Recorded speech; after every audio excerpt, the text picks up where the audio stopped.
Oh, and I was wrong. We didn't have somebody who was speaking, so now I'm glad we do.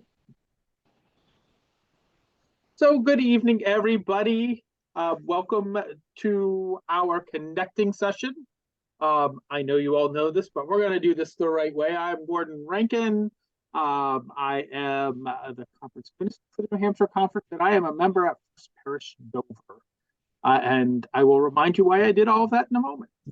But let me welcome you to this, our third of our connecting sessions for the I was almost going to say 2024 annual meeting. How could I add? 2023 annual meeting. This is the last of our ones prior to the meeting because the meeting's coming up on Saturday.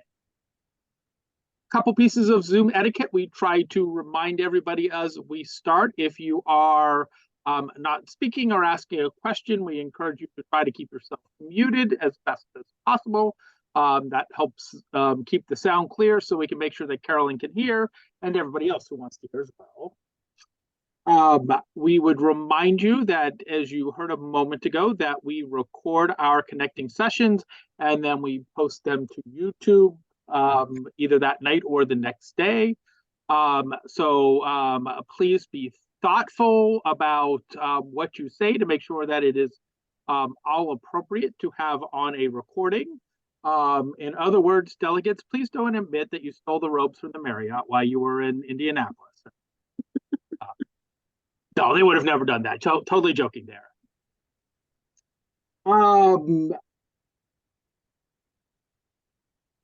As I demonstrated a moment ago, part of our standing rules for our annual meeting that we will follow this evening is that when you do speak, this includes our delegates who will be speaking, as well as folks who will ask questions later. Please introduce yourself by name and by home church. If you don't, hopefully I'll be clued in enough to remind you to do so. But we will try to do that today.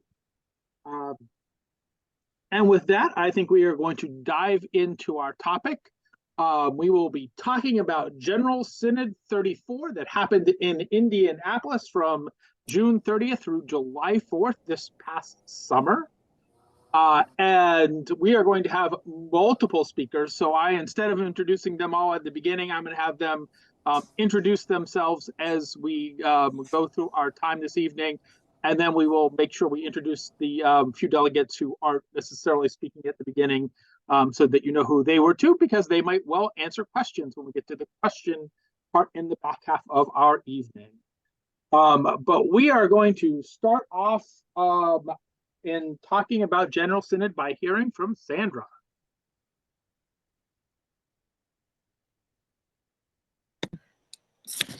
All right. You did not hear when I said but yeah. So I am Sandra Ponto. My home.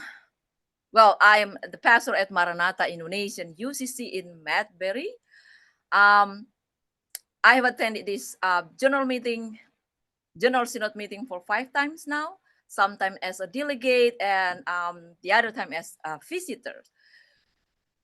Every time I attended this event, I always felt like I was in the middle of my own family. I felt like I was attending a family gathering. Another thing that attracted me was the worship. This year, I was only able to attend the opening service due to an urgent matter. But the opening service at the 34th Biennial General Synod meeting in Indianapolis was really beautifully prepared and well put together. The prayers, the sermon by Reverend Jamar Doyle, in the opening service, as well as the short reflections delivered well by people of various ages and sex orientations, and according to the theme, making all things new, was just marvelous. The singers sang beautifully and were able to create an atmosphere where people can experience God's presence intimately. So it helped me to feel and believe that worship is more than just singing song. It's an expression of love towards God. The music spoke to me, and I'm sure to all people who were there. I felt represented and included. It was a diverse and inclusive worship experience. So the music brought people together. Again, that's what I felt. The choice of song is impeccable and encourage people to sing along. Many of the songs were new to me, but I felt compelled to sing with joy. I probably sang too loudly at the time. I am and made people around me hurt their ears, but I just couldn't help myself. I was feeling so very happy. I'm glad I went there. I was there. Thank you.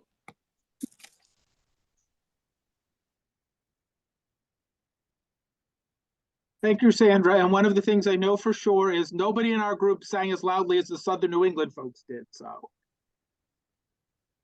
but it occurred to me as you were talking about worship, and you all can correct me if I'm wrong, but I'm pretty sure this is true. Actually, our keynote speaker for Saturday was one of the worship leaders. I can't remember exactly which worship service it was, but so just putting a pitch in for Saturday while we move on. Continuing our General Synod story is going to be Sarah.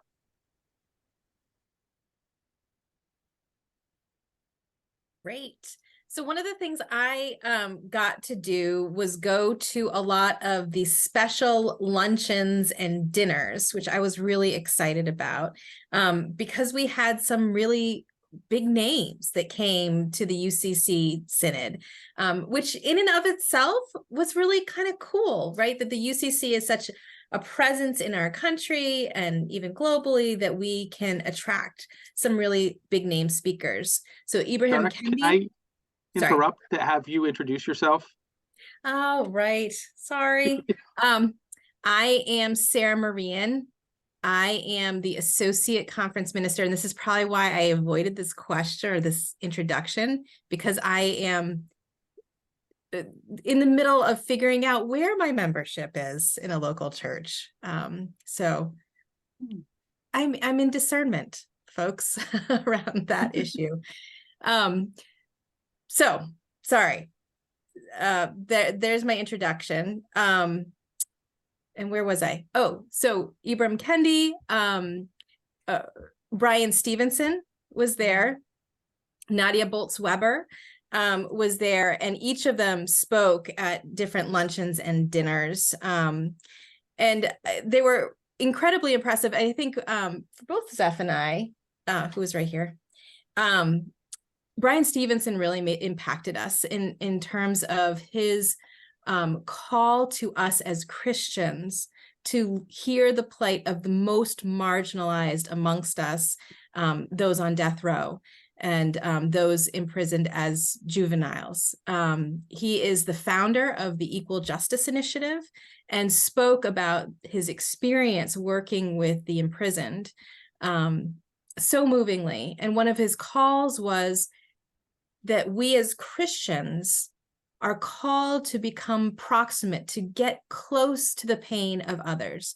That is only through our closeness that we can really truly understand the call of Christ to be justice seekers in the world.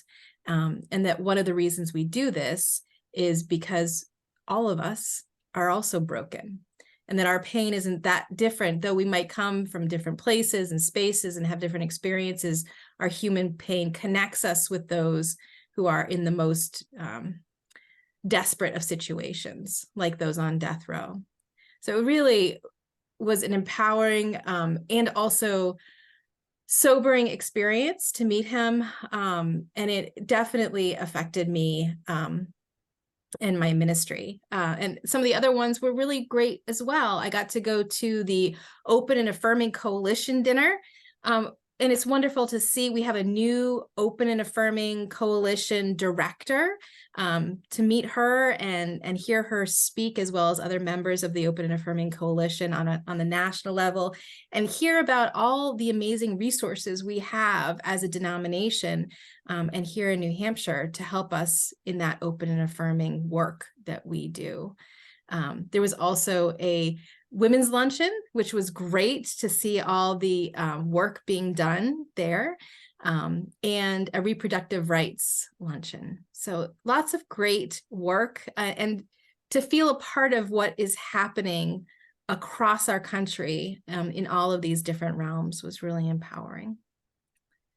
Is that sort of we're not doing questions yet. Okay, I'll wait for questions till the end. Thanks. Thank you. Jim is going to take us into our next area of conversation. Good evening, folks. My name is Jim Thomas. I'm pastor of the Atkinson Congregational Church. This is Faraday. He's decided to join us or not. Bye, Faraday. Okay. Two of my favorite parts of Synod have already been talked about. Certainly, worship is amazing. As much as I love the local church, worshiping with 3,000 of your closest friends is a unique experience that I think everybody should get a chance to experience at one time or another. And as Sarah said, the speakers were amazing. But what's really fun and interesting for me at Synod, this was my 6th Synod, is what happens when you're not meeting. There's a chance to connect with folks that maybe you've known from different synods, or that you've known from being in different parts of the country, or they've moved to different parts of the country, and reconnecting with them. And in that way, those 3,000 people can feel like a family, even though there's so many of them. The exhibit halls are awesome as well. There's so many different crafts and things, and sustainably made, and supporting Indigenous people from Central America, and just an amazing opportunity to not just see the goods, but talk to the people who brought them and find out why they do what they do and what good happens with the funds that come from the things that they sell. And in the dinners, and getting a chance to get out and eat and explore the city. Indianapolis had a dozen great restaurants within walking distance of the convention center, and I got to as many of them as I could. And that was really nice too, to get out and see the city in those off times. So I'm struggling being more specific than that, other than just to say to you that sometimes the best part of what happens for me at meetings is what happens in between when we're meeting. And that's the case for me at Synod too. Thank you, Jim. So there were some things we did while we were meeting. Just so you know, there were some things that happened then. And Carlos is going to start us off by talking about one of the most historic of them. My name is Carlos Jeholistrate. I'm pastor at First Congregational Church in Pelham. Pronouns are he, him. I agree with what everybody has said so far. It was amazing to connect with people. I'm grateful for my roommate who I get to see today. I have missed all of the delegates, so I feel like I'm coming home here a little bit. For me, it was a real honor and privilege to be in the room when it happened, to be in the room when we took that historic vote. So when we elected the Reverend Dr. Karen Georgia Thompson as general minister and president. So the United Church of Christ, is a church of firsts. We were the first mainline denomination to ordain women. We were the first to ordain an openly gay man, the first predominantly white denomination to ordain an African American. And we got to be right there on that cutting edge. While Reverend Dr. Karen Georgia Thompson was not the first woman nominated, two other reverends had been nominated before, the Reverend Yvonne Delk and Reverend Barbara Brown Zygmunt. Both had been nominated in the past, but they were not elected to the denomination. So to be in a room where we were able to affirm the vote, affirm the work of the search committee, to not only elect the first woman, but the first woman of African descent to lead our denomination, to me was just a powerful moment. I was struck with Reverend Thompson's ability to just maintain a pastoral presence and yet never shirk back from some of the tough questions and the tough responsibilities.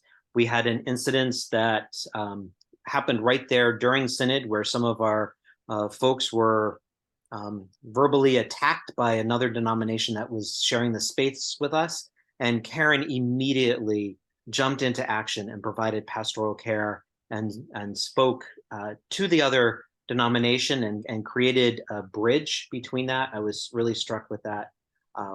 And what I love about Reverend Thompson is she sees where the Christian church can fit in the larger landscape of multi-denominations and multi-religious experiences and understanding. And I think she will help us all collectively be a voice in that conversation that we need to have as we become more pluralistic in our faith understanding and traditions. So I'm just really excited to see how her ministry will inform and transform us in the United Church of Christ.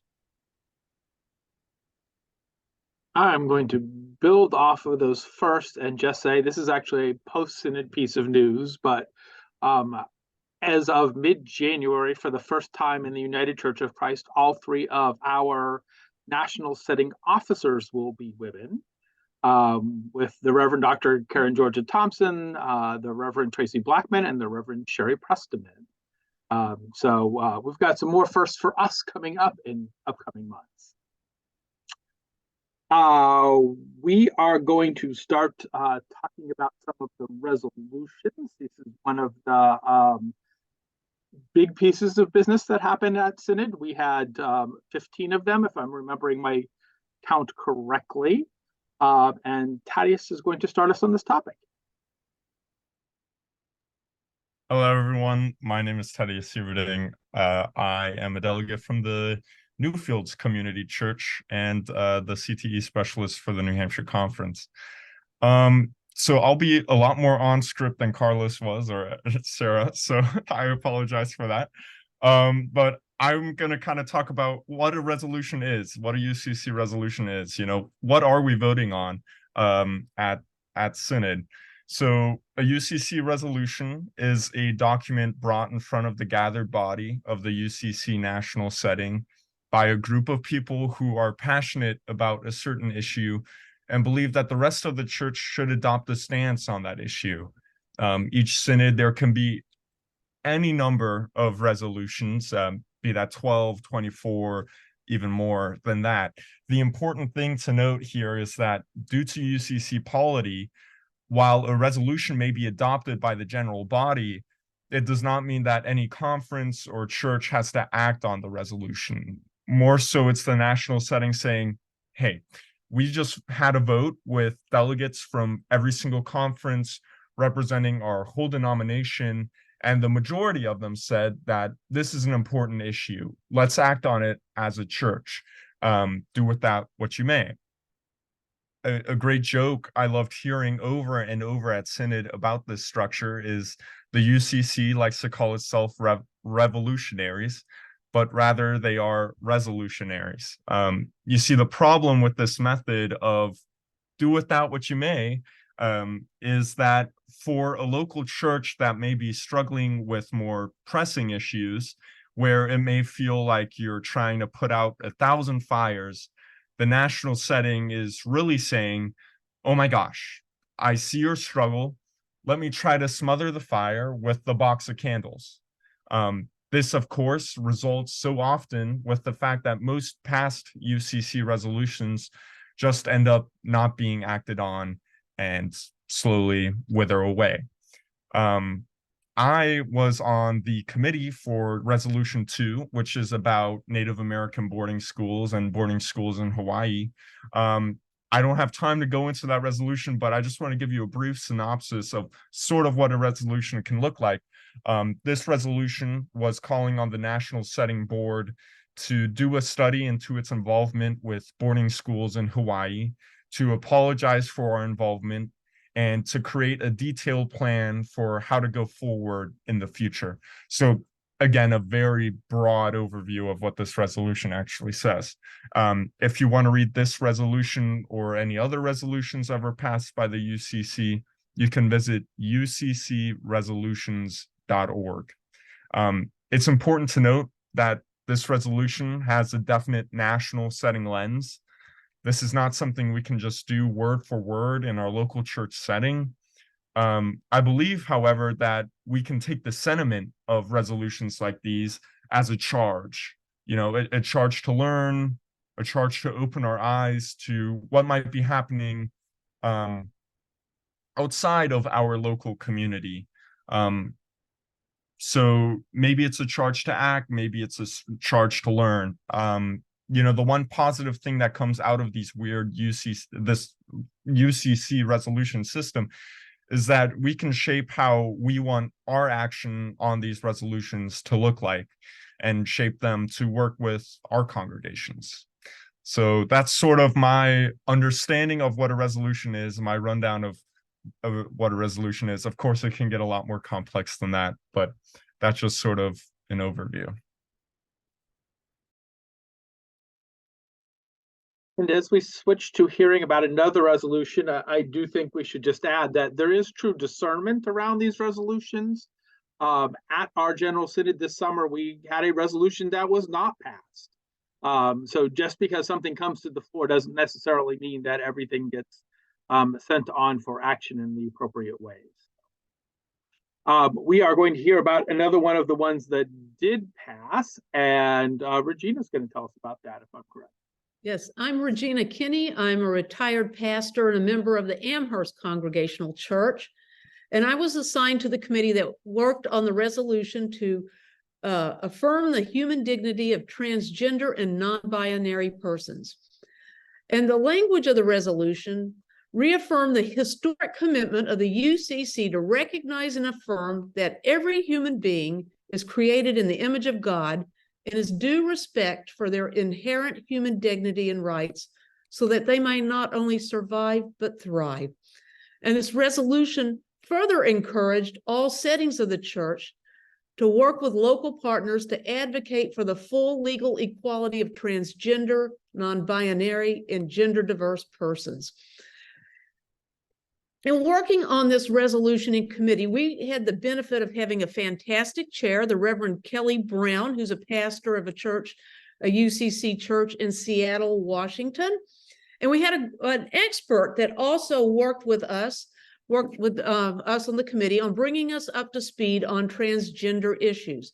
And our expert was Emma Vosky, who's a transgender woman who's an attorney and executive director of a nonprofit organization in Indianapolis who works with transgender people and their families to help them live authentic, healthy, and joyful lives. Generally, folks in the committee were really supportive of the proposed resolution, but after hearing from Emma Vosky, our expert, we decided that we really wanted to strengthen the language in the resolution to make it even more affirming of gender diverse people than it was in the original draft. So we had discussions about how we could do that. I will say, as a committee, a lot of our work was grounded in our UCC faith and practice. So we prayed a lot as a committee, as we were working as a committee. When we would get bogged down in the minutia of wordsmithing this resolution, Kelly Brown, our committee chair, would spontaneously lead us in singing a hymn or singing the doxology. And I have to say, it's really hard to care about whether something should be a semicolon or a period after you've sung the doxology. It really focused us and helped us to see that what we were doing was holy work. And I think most of the people in the committee felt like we were doing holy work as we worked on this resolution. After this resolution was approved by the committee, it was brought up for a vote before the General Synod, and lots of people spoke passionately in favor of this resolution, including parents, pastors, trans people, even members of our own delegation spoke in favor of this resolution.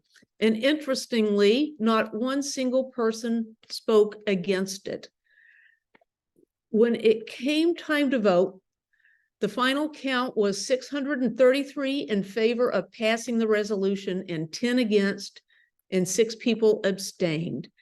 And when it was passed, the whole convention center just erupted into cheers and applause, and some people had tears of joy. And it was a moving experience, and it was a gratifying experience. And being part of the passage of this important resolution for the UCC really was a highlighted General Synod for me.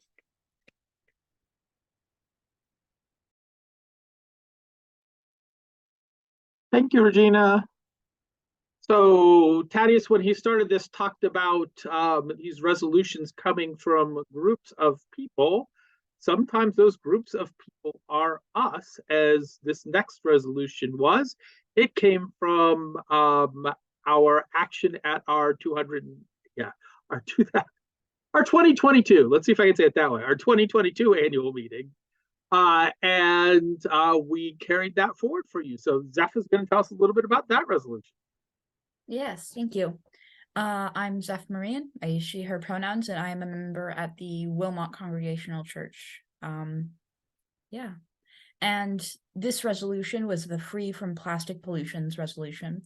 It was a collaboration between Florida and New Hampshire, meaning that both Florida and New Hampshire had very similar resolutions, and we decided to sort of merge them and send them along to General Synod as one resolution. And during Synod itself,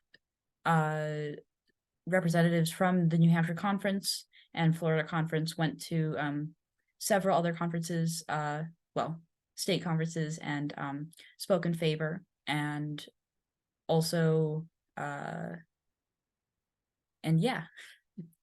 the resolution encourages churches to transition away from non-essential plastics use and to speak truth to power against plastic decreation.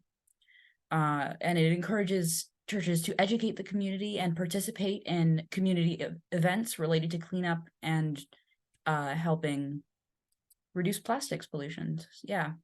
And there were quite a few speakers in support of the plastics, the resolution, and the vote passed with a remarkably low amount of votes. I believe it was 9, and I'm pretty sure that was the lowest amount of no votes. 2 no votes, which I misremembered. Yeah, and that's the resolution. So just to build on Zeph's last statement, that never happens at General Synod. You get at least 30 no votes just because you made people vote. To have a resolution pass that unanimously is pretty incredible. And we need to pause for a moment and give Zeph a huge amount of credit. Because when you are a sponsoring group for a resolution, you have responsibilities of helping to present that at points, of visiting caucuses of other conference delegations, of doing a workshop on how you can implement the resolution afterwards. And Zeph was the voice of this resolution on behalf of the New Hampshire Conference. Speaking, poor Zeph, I think, was out of bed at ridiculous times in the morning to actually help present this at different places. And she did wonderfully in letting people know our passion for this resolution. Thank you, Zeph. So we talked about the fact that one of our actions, one resolution failed. Well, we had another action of the General Synod that passed by literally the slimmest possible margin. And Elliot's going to tell us about that. Hi, folks. I ended up in a grocery store, so you may hear disco music in the back. Sorry for that. Well, you're welcome, as the case may be. Elliot, before you start in, can we have you introduce yourself? Oh, yeah. Sorry. My name is Elliot Fay. I'm I'm a minister at Nelson Congregational Church in Nelson. So, so yes, I am going to talk with you just a bit about one of the bylaw changes that was brought before Synod. And the change was brought, or the proposal was brought to change Synod so that it would be held every 3 years rather than every 2, which is what it currently is scheduled to be held at. And the vote, as Gordon mentioned, passed by a margin of 1. And so this vote needed a 2/3 majority. If I'm remembering correctly, I think most of the other resolutions just required a simple majority, but this did require a 2/3 and did indeed just pass by 1 vote. And so what this means is that it won't affect Synod 2025. So 2 years from now, we'll hold Synod, the upcoming one. But after that, every Synod will be held every 3 years. And so the next one will be in 2028. So as you might imagine, with a vote of 1 being the difference between passing and not, there was a ton of discussion and a lot of deeply held opinions and feelings on this one.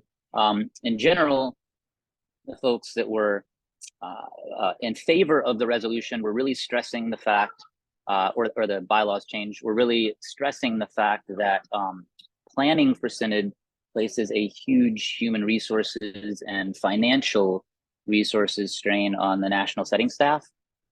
And so the thought was that by moving from 2 to 3 years, we would really free up both human and financial resources to be able to do other important things.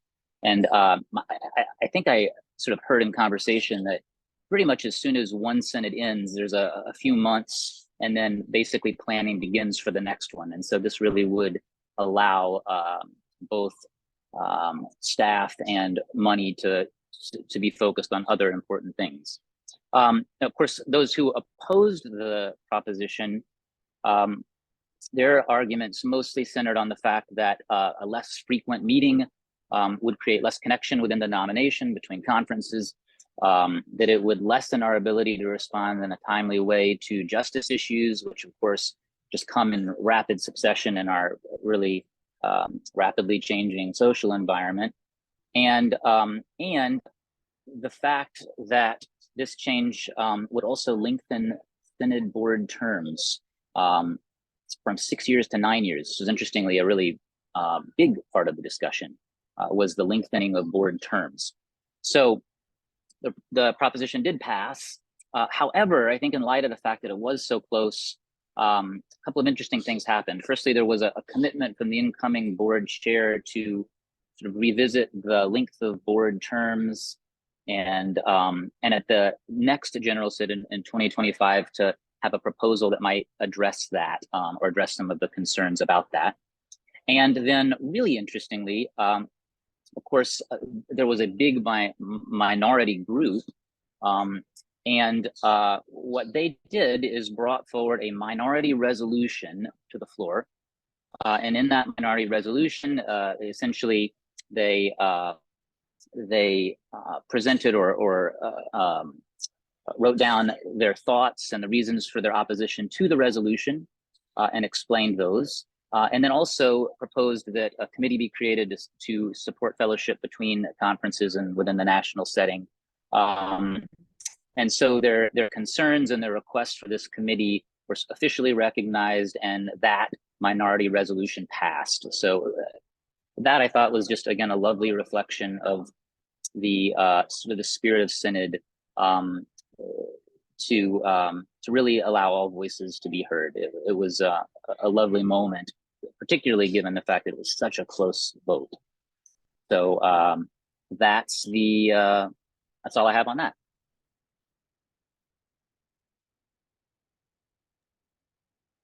Thank you, Elliot. And to close out the pieces that we wanted to talk to you about, this is kind of the moral of the story kind of piece. Alice is going to talk to us some about what she took home with her from General Synod. So one of the things, well, basically the biggest lesson that I brought home with me biggest thought was we are not alone. We are absolutely not alone. And particularly, you absolutely feel that when you're with, as someone said, 2,000 or 3,000 of your best friends, worshiping, working, eating, playing. When Gordon and I talked about perhaps being a Synod delegate, he used the magic word. And the magic word is connect. He said, oh, you'll have a chance to connect with all sorts of people. Well, isn't that what we're really meant to do? Is UCC and as Christians, it's in our DNA to be able to do that. I'm Alice Mew, and I come from the Littleton Congregational Church, the UCC, and we are in northern New Hampshire in a small town. We are a small church, and it is an easy place to become insular. It's an easy place to forget that we're part of a conference. It's an easy place to forget that we're part of an even national group. When we were having some guest ministers come in, I suggested our conference minister, who was there at the time, should come in and preach a sermon. And one person who'd been there forever, who'd been to a conference delegate, who'd been to General Synod, well, what's that person got to do with us? I'm like, oh, we have some work to do. When you're with other people, sharing ideas, sharing your stories, who you are, where you're going, it is empowering, and it's a remarkable feeling. And you know, I was just really blessed to have been there. It's a place to remember who we are and whose we are, and our connection helps strengthen us and feel the power of God's love and forgiveness. I just felt that there is such power in knowing you're not alone. There's power, there's resources, the support that you get, particularly when you go and look for it, which I think is something that we can do a little better with. How do we reach out to others? One of the things that was talked about was making the table bigger, Let me just or cancel widening the What can circle. I do for you? And not only do we need to widen the circle to let other people in, we need to widen the circle to let ourselves out and know what's happening. And General Synod is definitely a place to learn how to do that. I am blessed to have gone, and blessed to have met all of you, and look forward to the next one. Thank you, Alice. So I do want to acknowledge, before we turn to questions, that we have two other folks with us who were delegates at General Synod. One is Harriet Ward, and the other is Bruce Kinney, who is one of our associate delegates. So as we answer questions, they might chime in as well. But the next 15 or so minutes are yours to ask what you want to know about at General Synod, and we will see if our memories hold well enough so that we can answer them. Oh, and Anne, did I miss Anne? I missed Anne. Sorry, Anne. Anne Engelhardt, yes, was very much also one of our delegates. We actually had two Annes. So I missed two of them, although our other Anne isn't with us. But so Anne and Bruce and Harriet, along with all the people you have heard speaking, I guess I should also say I was a delegate at annual meeting, so I will put myself in that group as well. So what questions might you have?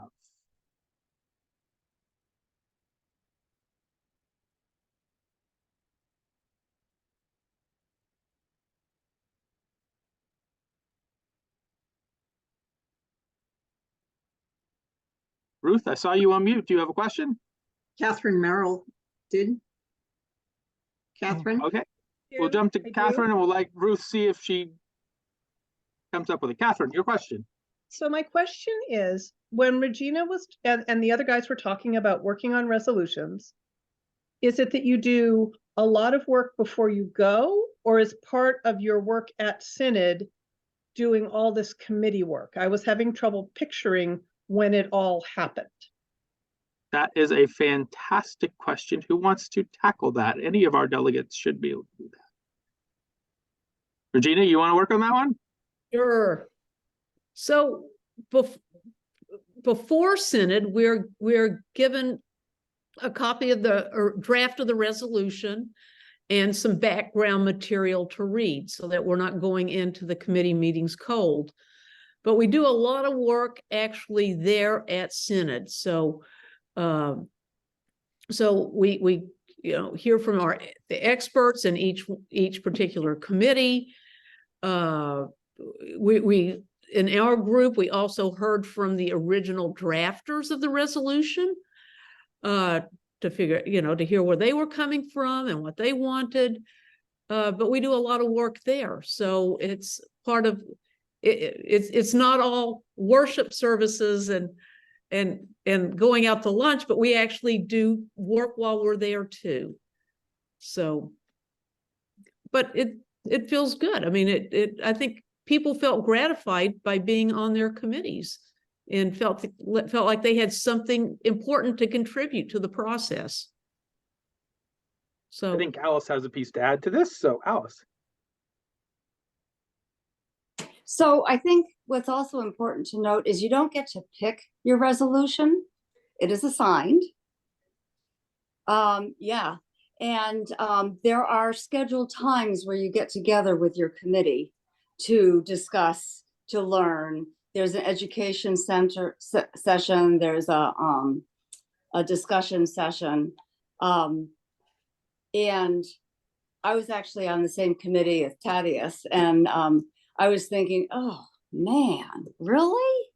But when you got in there and you started hearing the background of this, it's astonishing where these things come from, and it gives you a chance to open up your heart to other issues that affect other people in other parts of the congregation. And what does it have to do to me? Well, you find out. You absolutely find out. So that's my little bit. Steph? Yeah, like Alice said, it's different than the full gathering of Synod, the plenary sessions where we voted on everything. But yeah, is everybody came together and sort of presented what they had concluded after the educational sessions and the more minute picking out details sessions were over. And one thing that I thought was really great about this was how much control each individual person within the group could put over, as a group, how you could shift the wording to be very powerful in important ways, I feel. And how close that brings you to what I think is the essence of the UCC, the very democratized version of the church. Yeah. Carlos. The thing that struck me about the committee work that I was a part of for resolution is that we do it by consensus. So it's, everybody live with the wording that we have, and we work with it until everybody in the room can live with the wording. So it feels very much like everybody has an equal opportunity for voice or for buy-in. And I really love that, so that it's not, like one person getting their say. Everybody has an opportunity to say whether or not they feel comfortable with how the resolution is going to move forward. And, that process can kind of feel like it gets bogged down because it takes longer. But I really love that sense of how we're the church, because we do that process, make sure every voice has an opportunity to be heard. And I Am think that I will just- unmuted? You are unmuted, yes. So one thing that has always struck me when I'm in an educational intensive is how intense it gets around language. To have it say exactly what the group wants and to have it say exactly what the resolution wants it to say. I believe that once the draft comes, and I need help with this, Gordon, is it true that the final resolution has really been reviewed by experts in this writing? So any resolution would have been passed by the sponsors. It would have gone through the committee on, I am blanking on the name now. There's a committee that makes sure that all the resolutions are in appropriate form. That's Then what it I'm goes through a talking general about. synod committee, and then it goes to the plenary floor. So resolutions have a lot of engagement with them before they ever get passed. Thanks. That's what I was talking about. Check on the wording. Excellent. Thank you. Very good. So Gordon, this is Gail Kinney. I have a question if you can hear me okay. I've got We can limited hear you. bandwidth. Okay, and that is in addition to the bylaws change, which I understand had, was very, very close vote. Were there any resolutions of Christian witness or of, sort of justice policy implications that were controversial in any way or had a lot of debate or a closer vote? So I was just curious about that. So I think there were definitely some resolutions. Some of the more significant ones had some debate and some amendment. The one around dignity for transgender folks, we spent a good bit of time on. It passed very strongly, but we did spend a lot of time on the floor discerning it. I would put in that same category the one on reproductive rights. But probably the one I would have to mention right off, I see you, Zeph, I'll get right to you in a moment, that stands out as the one that didn't pass, which was a resolution on living a plant-based life. That one went down by like 100 votes. So, Zeph, you wanted to add something? I wanted to add why the reproductive rights resolution was so controversial. I was on that committee actually.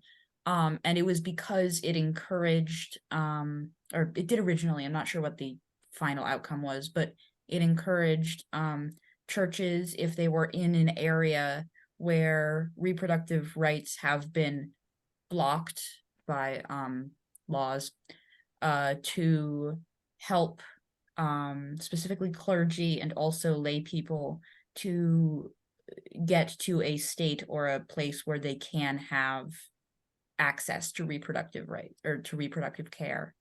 And that was controversial because people interpreted that as saying that the church was saying that you need to break the law, which is not how resolutions work. So yeah. That one was also, I was also on that committee. It was also interesting. One of the other big points actually was a piece of theology around Mary that we spent a lot of time debating. So it wasn't even the action part, it was a piece of theology that was the ground for it. So you never know in committee what things you're gonna really work on. Was there any ones in particular you wanted to ask about, Gail, that we haven't touched on? No, I just wanted to hear the perspective of of you or our other delegates about what you felt was maybe most dramatic in terms of the debate or the divisions. So I appreciate hearing this. I will also, going dramatic the other direction. So I mentioned ours, the resolution on freedoms from plastic pollution. No, the Indiana, Kentucky one on I am totally missing the word. Reparations. Thank you. Reparations. Yes. Had absolutely no debate on it. It was moved. The sponsor spoke to it, and nobody debated it. And we went to a vote, and it passed significantly. That also doesn't happen a lot at General Synod. So I think that was on the it passed so strongly side. Pretty unique. Thaddeus. Going off reparations, there was another one talking about reparations. Well, I'll just read the title: a resolution to urge all responsible entities to join in reparations to fund Christian Hawaiian language education programs to undo a century of extinction, Americanization, and indoctrination policies. That one had actually, I was surprised how much debate that one had. Especially not just debate within the Hawaiian conference. What conference is Hawaii? Do they have their own conference, or are they have their own conference? Yes, right. That's what I thought. Just making sure. So the debate within the Hawaiian conference, it was very interesting to see that one, and I believe that one passed by a slimmer margin as well. So that one was of note to me. I think we probably have time for one more question.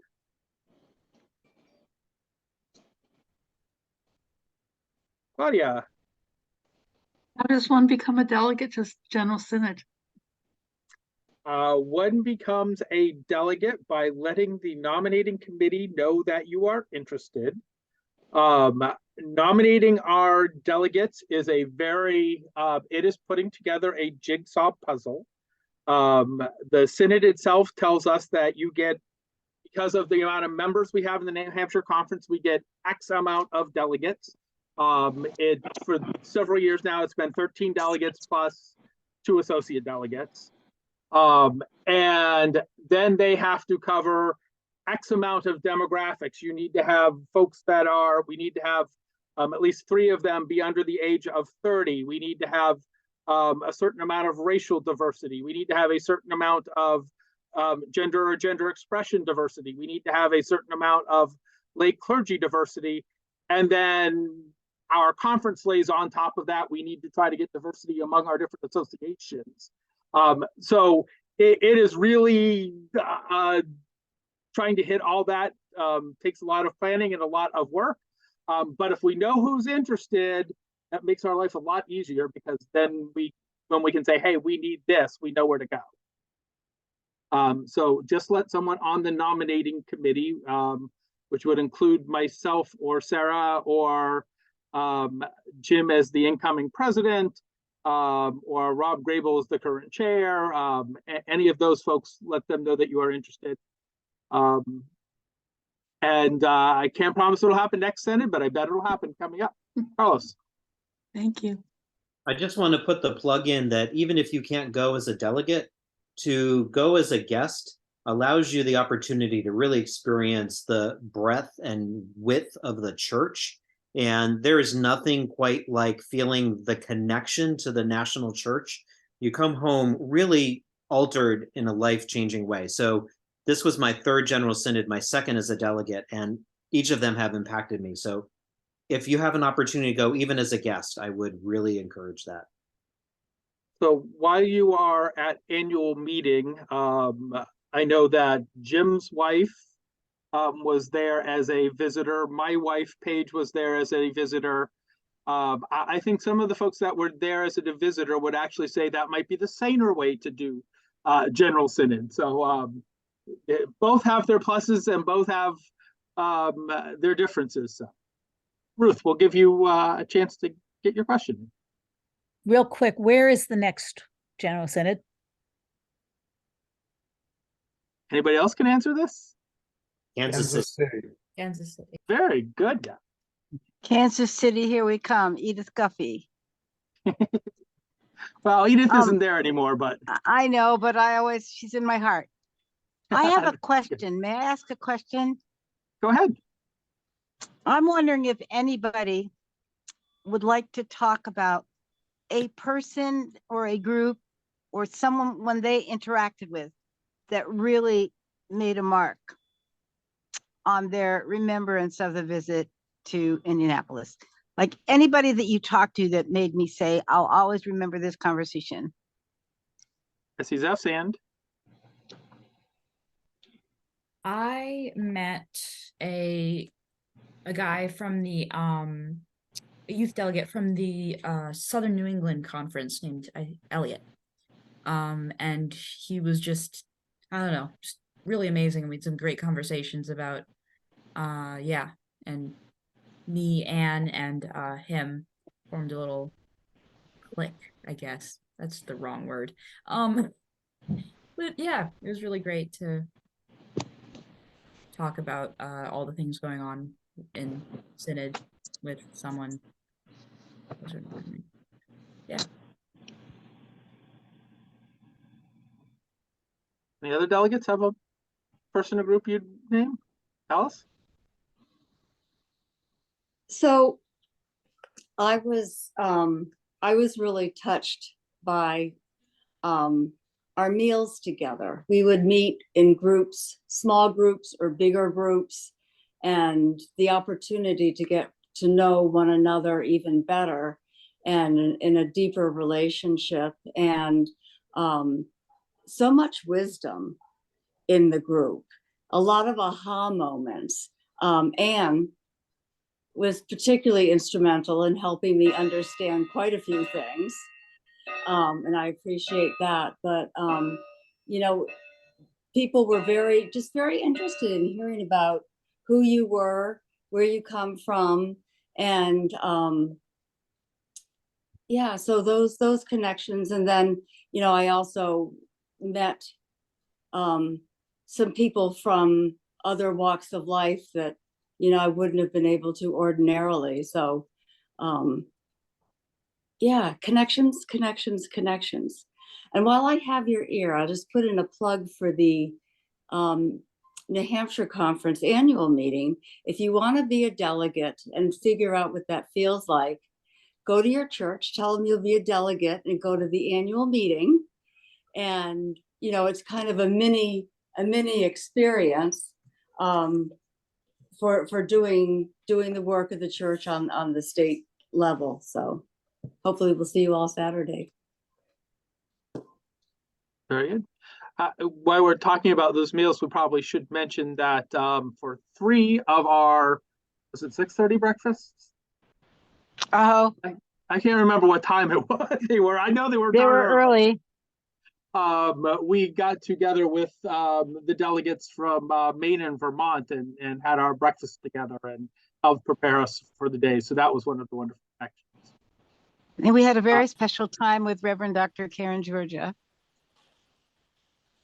Can I tell about that God moment? Why don't we let that be our closing piece before we sign off? Okay, so whilst the Sacred Ally Quilt Ministry itself wasn't a delegate, since I was a delegate for us, and I have to apologize to you, I was really trying to stay with it. I only missed one vote, even though I was sick the whole time. But the one thing I didn't miss, the Sacred Ally Quilt Ministry made a quilt for Reverend Dr. Karen Georgia.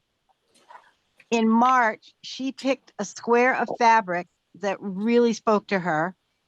And so we centered it on a grid, and all of the conference ministers and the board of directors also picked a fabric that spoke to them. And they, by laying their fabrics around Karen Georgia, it was like a laying of hands. We sewed it together here in New Hampshire, and we quilted it. We made a quilt out of it. Trying to figure out what the quilt pattern would actually be. What can we put? Because the quilting is drawing with thread. You draw on the fabric with thread. Well, we cut out a Sankofa bird from a grocery bag in my kitchen, and we use that as the pattern. And we put Sankofa birds all over this quilt, the drawing on the quilt. When we presented it to Karen Georgia, she pulled up her sleeve and showed us a tattoo of a Sankofa bird and said that was her most important Indika symbol. We had no idea of that. but that's how the Ruach blows. I love her. She just brought that Sankofa bird right to my sewing machine. And there was Karen Georgia with a Sankofa bird on her arm. So we got to present that. And then we got to court and tell the rest when we presented again. So when Karen Georgia was elected, we were invited to go on stage and present that to her in the moments following her election, to kind of bring that prayer into that historic moment. Thank you, Harriet. And so the New Hampshire conference was sort of part of history of this wonderful, wonderful Synod event. It was such a blessing. Very good. Thank you, Harriet. Friends, if you have more questions, I think most of the folks who are delegates are going to be at annual meeting. There will be breaks and lunch and all that time for you to follow up on your questions. And we are going to show you a video that will make some of what we've talked about come alive in a bit of a different way. So we look forward to sharing more with you at General Synod on Saturday. Want to remind you that we do have 3 more connecting sessions after tonight. One of which will be a week from tonight, next Tuesday, the 24th. And that will be some follow-up conversation time with our keynote speaker, Becca Anderson. So we hope you consider joining us for that. The other 2 will be opportunities to have conversation with Sarah and I about the ministries of the conference or the national setting, all of those type of pieces. And those will happen on Sunday, the day after the annual meeting at 4 o'clock, or that Thursday that week, the 26th at 7 o'clock. So please feel free to join us for any of those sessions. Thank you for joining us tonight. Thank you, everyone.